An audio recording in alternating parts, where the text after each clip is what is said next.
Hi everyone, just going to talk about, and I'll try one of the flies that I caught. I got a first day on the water yesterday. Flies I caught in a nymph, I caught in this one, this nymph, and I caught in a couple of dries. So basically this is the nymph pattern I used. It's reasonably simple to tie, pheasant tail over the back for the thorax cover. It's got a natural dub. In this case, I think I just used, hare's mask. So in this, and inside it's got some CDC fibre. I've blended some golden olive CDC through it just to lighten it up a wee bit and give it a wee bit of movement. It's like a stone clinger nymph. It's a version of that. It's just a quick version, as I would call it. There's no hackle on it. One of the other ones I do is get hackle on it. This one, in the stone clinger, and I normally would just run a brown pendle on the back to darken it, but in this case it's just a pheasant tail. Tail fibres is a fiery ginger coq de Leon fibre, but you could use whatever you have. This is what's on this tail here. It's got a wee bit of brown on it, you'll see it. It's on the underside. There we are. The rib is just brown wire. It's a small brown wire, UTC wire. In the bead is a 3.2.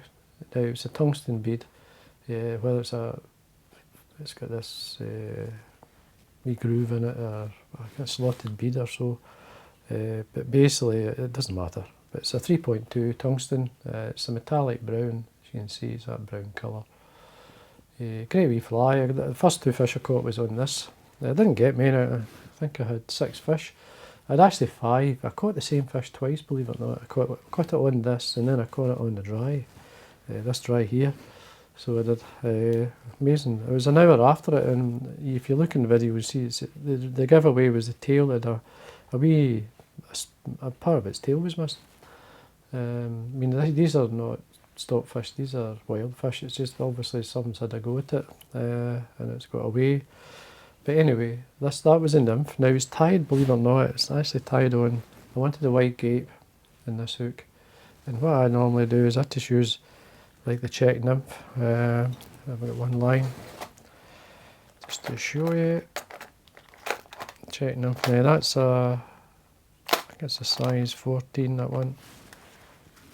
It gives you a wide gape.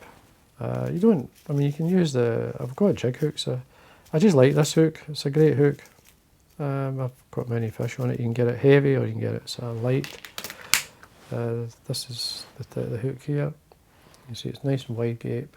Put a finger out the way so you can see it. Take the vise, take out the vise. So, nice wide gape. Yeah, we should basically encourage you to tie the nymph short. So, and that's sometimes what I like. So it's more dumpy like, and it gives the impression of the stone clinger nymph, which is actually it's got quite a heavy type thorax, short body, so that helps to throw that shape. Now the dry fly, I used a couple of dries. Now this is the nylon's still on it. Purposely left the nylon on it, so just to prove that I fished with the fly. I know you'd believe me, but this is just especially a light dun. This here is just a dark dubbing. It's a Euro nymph dub. It's a dark hare's ear UV. I've got coq de Leon fibres in the tail, and as I say, the light dun. This is what do you call it? The ultra dry yarn from Fully Mill, and then it's a light dun hackle. Thread I used was a yellow, so it's a good colour combination. It did catch a couple of fish.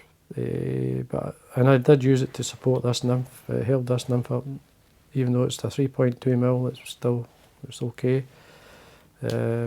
So the Dynamite Harry's great. It's a good fish catcher as well as a good support for a nymph. The dry fly, now the duns that were coming off were quite dark. Now I didn't actually have any Dynamite Harry's with the dark wing, but I had this fly. But this is a great pattern. It's just a mix of the ultra dry yarn and some CDC body. Basically it's a nymph body. If you look at it, it's just a nymph really. A floating nymph. Now because of the stylet and the F wing, it sits a wee bit lower and gives the impression of an emerging fly as much as the dun itself. So it's a good pattern. So I'm going to I'll tie this one just to show you. Tied in a size 14. It's very simple fly. So plunk it into the vice hook.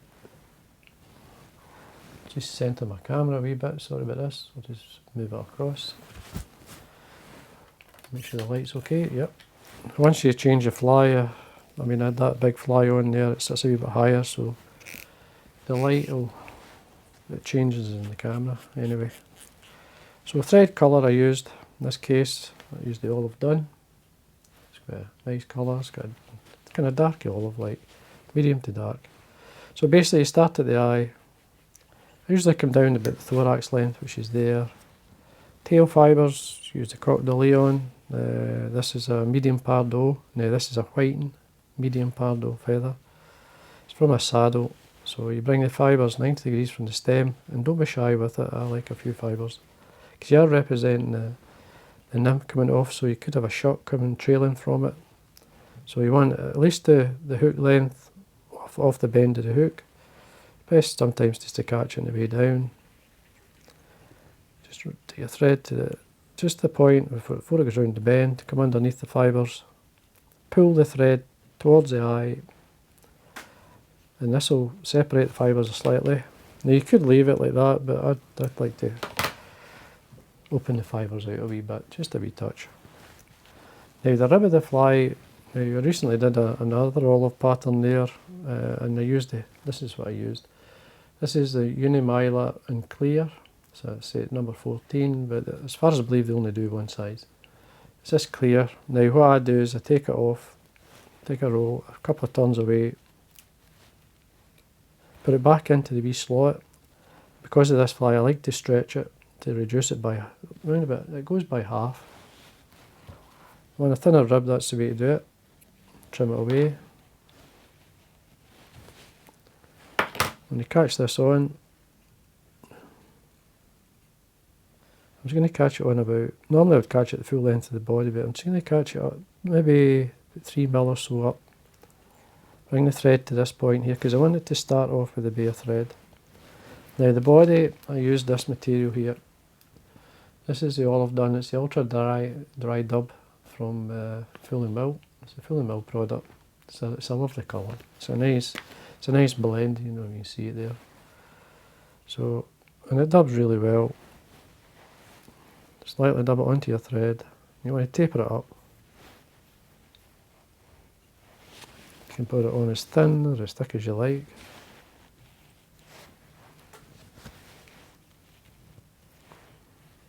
And we'll just work our way up. So the first sort of couple of turns or so looking there is just bare thread. So there's our body. Now to colour it, I used a marker pen. I used a permanent marker, a brown one. Used the Stadler or Stadler, how you pronounce it.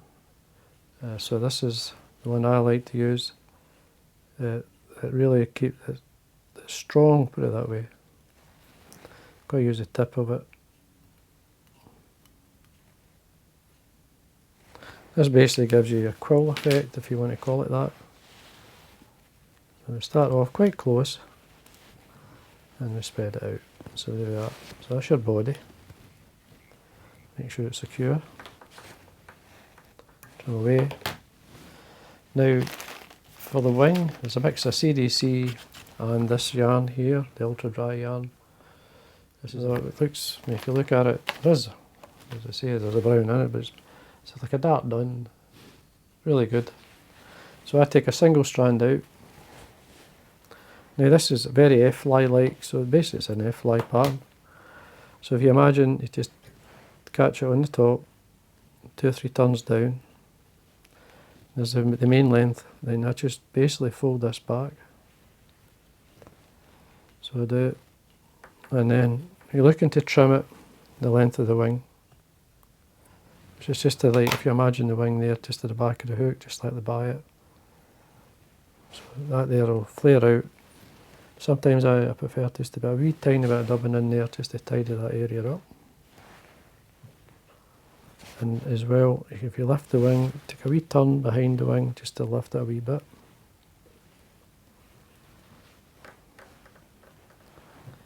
and it just kind of flares it, and then you put the CDC on.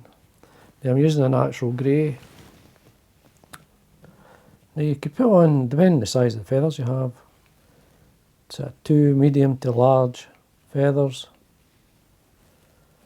and what you want to do is basically, here I've got 2 here.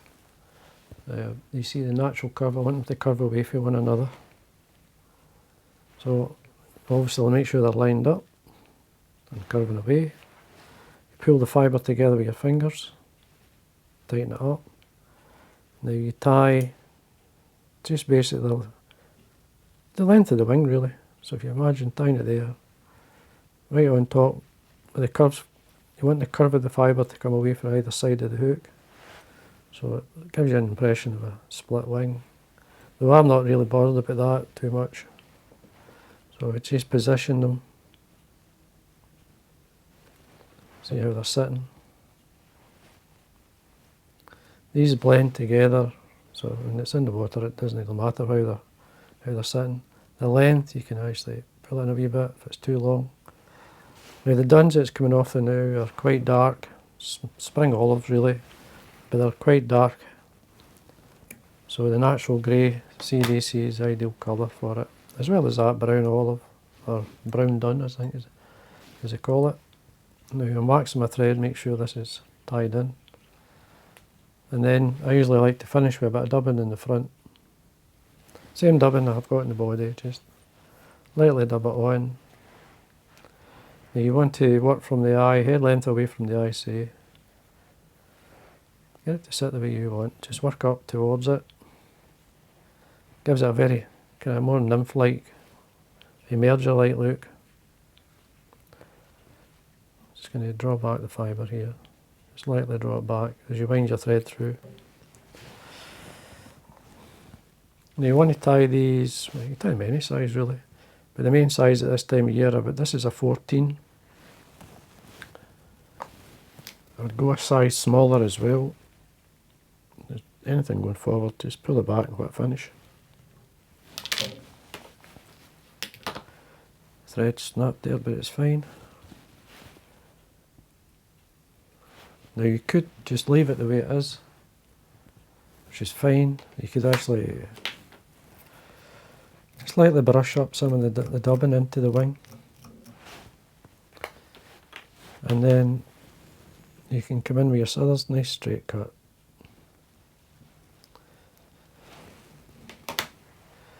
And then there we are, that was the dry fly I caught on. It instantly put it on, get the best fish on this one. So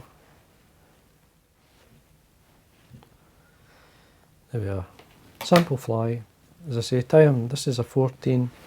The hook I used is this one, just to make sure, I wasn't sure if I held it up, but it's ultra dry, the ultimate dry, sorry, black nickel, size 14.